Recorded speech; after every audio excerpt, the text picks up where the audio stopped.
All right, you're welcome back. We're going to switch gears now and talk about the Future Awards. I'm sure if you are Nigerian, you've definitely heard about this. It's coming up again, and we do have big plans, of course, with regards to what will be happening this year with the awards.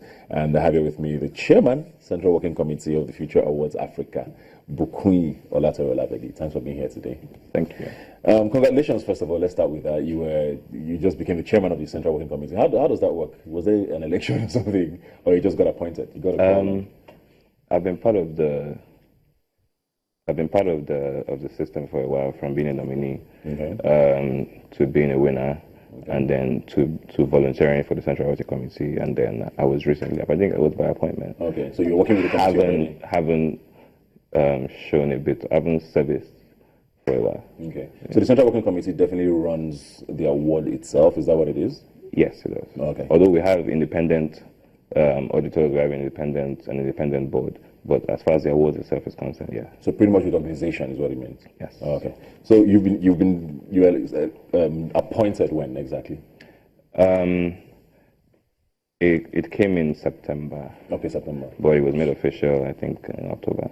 Okay. So how different is your work now from when you were just a member? What are you supposed to be doing now? What does it entail? As a volunteer, it was several meetings for months, but into who is going to be at the event, who are we inviting, what's the theme of the event, what awards are we giving out this year. It's nothing too different. It's just now I oversee, and I'm also part of the team as well. Yeah. I mean, your hands are very full. You seem to do a lot of things. You are in politics. You run your own business. Then you're also doing this. How tasking is this for you, and how are you able to focus? Because the Future Awards is massive. It's Africa-wide. I won't use the word tasking. I'll say it's exciting. Okay. Yes, there's some tedious aspects of it, from when you have to screen the nominees and then verify what they do, and also, but for me, it is reading the stories and meeting people who are doing phenomenal things despite the challenges that they are having or we are having as a country or as a continent. Yeah. It's inspiring for me. And then I think that these people should be celebrated. So I won't say it's tasking, it's exciting, and I'm happy to share. Yeah. We're going to go on later to talk about the nominees and winners and what you expect. But you heard something about plans for the next 10 years. For the awards. Why are we planning so far ahead already? What are these plans supposed to be about? Well, the Future Awards has been running for 10 years. This is the 11th year. It's the 11th year, yeah. And a few times back, we had a review of the last 10 years. Has the Future Award been successful in the last 10 years? And yes, it has. As it's positioned where we want it to position, yes, it has. So now we're looking forward to the next 10 years. We're planning ahead. And the plans for this year, we are coming to Nigeria, and we're focusing on Nigeria only. We're adopting a model where we're going from country to country instead of bringing everybody together in one country, which we will still do at the end of every 3 years. But for now, we're going from country to country. So this year, we're focusing on Nigeria. Next year, we're focusing on Ghana. The year after that, we're focusing on Kenya.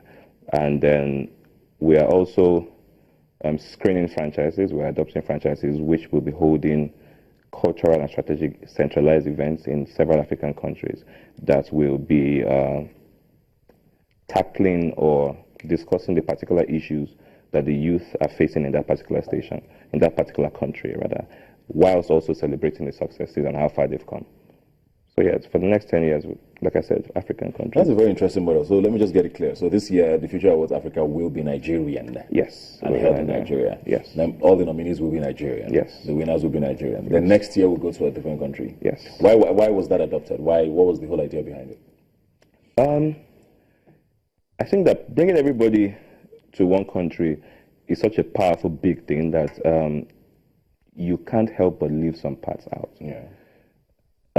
We might not be able to cover as many people who are doing phenomenal things in their particular country. Yeah, I mean, you have to be indigenous to your country. You have to be big in your country before you are big Africa-wise. Yeah. So we decided to concentrate on the people, and those people need to be celebrated. Those people need to be encouraged. Those people need to be known and need to be heard. So we're focusing on them, and then at the end of every 3 years, we'll bring everybody together for the powerful one. Interesting. It would be nice to see how that works. I'm sure Nigerians will be excited. Oh, yeah. We were very jealous when we lost it sort of to Africa. Let me use the word lost because it was a Nigerian award. Yeah. Then it became an Africa award, and people said, so our chances are harder now. So maybe this might also be a way to, like you said, open up the doors for more people to get an opportunity to be a part of it. But let's talk about the awards this year now. What in particular are we expecting? When is it holding? If there's a date yet, what are we expecting? This year is holding December 18th. I think it's a Sunday in Lagos. What we're expecting the best, the brightest, the boldest, the barrier breakers, the innovators, the young, powerful Africans, the young, powerful Nigerians in this case. That's what we're expecting. So, as we've always done, yeah. Are the nominees out yet? We haven't seen them, of course. No, they will be officially announced on Wednesday. Okay. And as well as all other information. Interesting. December 18th. Obviously, because nobody can apply anymore to be a nominee or anything. So how did the other countries react to this? I mean, they probably still sent in their nominees, didn't they? They did. And I don't know about the reaction. They did. Because it was a bit hard to take. It was hard to take, but I think they all saw, or they've all seen the essence of what we're trying to do. It opens doors for more people when we have concentrated awards per country. So it's still very much African. Just that we're taking it to, like you said, open more doors, give more people the opportunity. And I won't say lower the standards, no, because a lot of people are doing great things. So instead of having 3 people per country, let's celebrate 10 people a country. Yeah, that's what it is. Interesting. Let's talk about awards now, because I know, the Future Awards has a great reputation, without a doubt. I know it's the one award that every young person I know tries to win or wants to win. Even if you get nominated, it's sort of a big deal. I'm recognized amongst my peers, and it means I'm doing something great in my people put it on their CV. Yeah, it's on my CV. It's a big deal. So, but generally awards tend to have a funny reputation, especially in this part where they say, you have to know somebody to. How do you handle that year in, year out? I mean, you've been with the organization for a bit now. How do you guys tend to handle that, especially maybe for those watching who also want to organize their own sort of awards, whether it's in entertainment or in banking, whatever it is? How do you keep your reputation intact and make sure your awards are credible? First of all, nominations coming from everywhere before they are screened.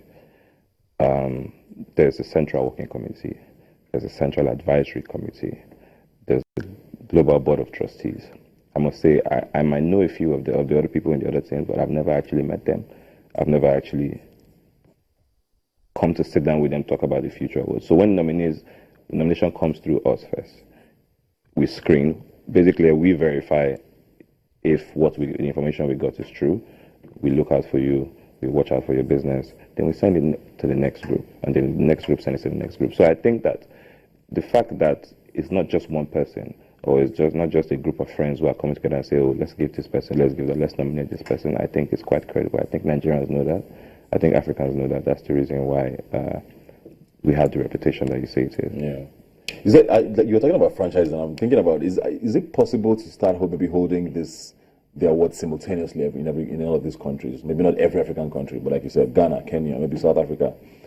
Every year, maybe not on the same dates, but everybody has their own sort of localized future awards. Is that a plan going forward, maybe? Yeah, that's the plan. Every year is what I'm saying. Every year in different countries. Not like the same day everybody. No, of course not the same day. No, but every year, yes. That's what's going to happen. We move from Nigeria, we move to Ghana. From Ghana, we partner with the franchises that we're speaking of, the people who are already doing great things, the people who are already rewarding greatness, and then we do it there, and then we move to the next country. So yeah, it's definitely possible. We've held it every year for the last 10 years. I don't think a lot of awards do that. I don't think a lot of awards have been able to keep up. So we've been able to do it. What's the hardest part of your job? The hardest part of my job?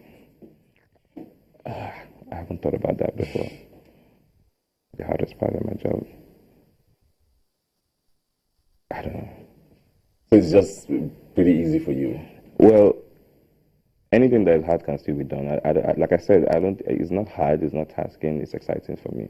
I always want to be around greatness. I always want to read about inspiring stories. Even me, myself, I need inspiration. Yeah. So yeah, I won't say it's hard at all. Working with young people, a lot of people in the, I don't want to say old, maybe the generation before us and maybe one or two after us seem to always say, you people, you're always maybe talking about the fact that there's a lack of focus generally with our generation. We seem to have a very short span of attention. We want the quick money. We want to blow very quickly. How do you find working with young people? Because I know the future was basically run by people in their 20s for the most part. I think what you just said now is a perception that the Future Awards was set up in itself to correct. A lot of people who I haven't even met, who I just read their stories, are doing great things. So I think that the perception of the young people are not focused, the young people are not, they have a short attention span, I think is a fallacy. I think at this point, Snapchat, the future is what. Yeah, go ahead. I think the future world has changed that. I think that the next step, which obviously I'm not going to discuss now, is putting the young people in decision-making places in the country and in Africa at large. Those are places that we're looking at influencing. But as far as working with young people is concerned, yeah, they're great. So I'm a young person, you're a young person. Mm-hmm. I think that we're doing it better, and we'll continue to get better at it. Yeah, but no, the young people are great people to work with. Do you think awards are very important? Because I mean, there are people who say, how do you really measure who the best farmer, for example, is on the continent? Do you necessarily know? I mean, we can't say, of course, that those who have won are not credible or have not deserved it. But are these awards really important for validation? I mean, why do you need an award? Why not just create sort of a forum where people are sort of encouraged, or, I don't know, build capacity? Awards, are they really that important? It depends on the awards. But for an awards like the Future Africa Awards, yes, I think they're important. I think they're important, one, to inspire people who believe it's impossible. Young people, when they see young people like themselves doing great things, I think it's a wake-up call. I think it's important to, well, like I said, it's already corrected, but to correct the narrative of the young people are not doing anything. We share some stories with some elderly ones, and then they say, wow, who is this person? Is it possible? How was he able to do this? So I think that's the important. We need to expose these people. We need to empower them. We need to inspire. So yes, awards are very important, in my opinion. On a final note now, before we go, just for what you find young people say is the biggest challenge for them, because I know a lot of people who get awarded. Of course, there's a category for public service and all of that, but a lot of people are entrepreneurs who are in these categories: farmers, IT gurus, and things along those lines. What are the biggest challenges they face? The biggest challenge for a young person, I think, unemployment, and even when you want to be an entrepreneur, lack of funding. So those two, unemployment. Okay, yes, I want to work for myself. Lack of funding, and then the lack of basic infrastructure. Say I want to set up my business. Electricity. Those as little as they may sound, those are big challenges. Yeah. But the funding, we hear, okay, these people are funding these people are funding these people. But yeah, unemployment, lack of funds, electricity. There may be more, but those are the ones I can think of for now. Okay. Well, let's just recap now. You said December 18th? Yes, December 18th. There was holding where? In Lagos, Abuja? In Lagos. Kano? Okay, in Lagos. Are we giving away the venue? Not yet. Specific information will be released on Wednesday. Okay. Yeah. With nominees and all of that. Okay, looking forward to that. I mean, it's always a pleasure being a part of it. I was nominated quite a number of times as well. And I remember your speech when you won. Really? Yeah, I remember that day very well. 2008 or yes, 9? Yes, 2008. I remember. So congratulations 8 years later for being the chairman of the Central Working Committee. Looking forward to that. Thank you. Thanks for being here today. Thank you so much. All right, we're going to go on another quick break now and be right back. Please stay with us. Say let's dance like it is my turn. Just walk on.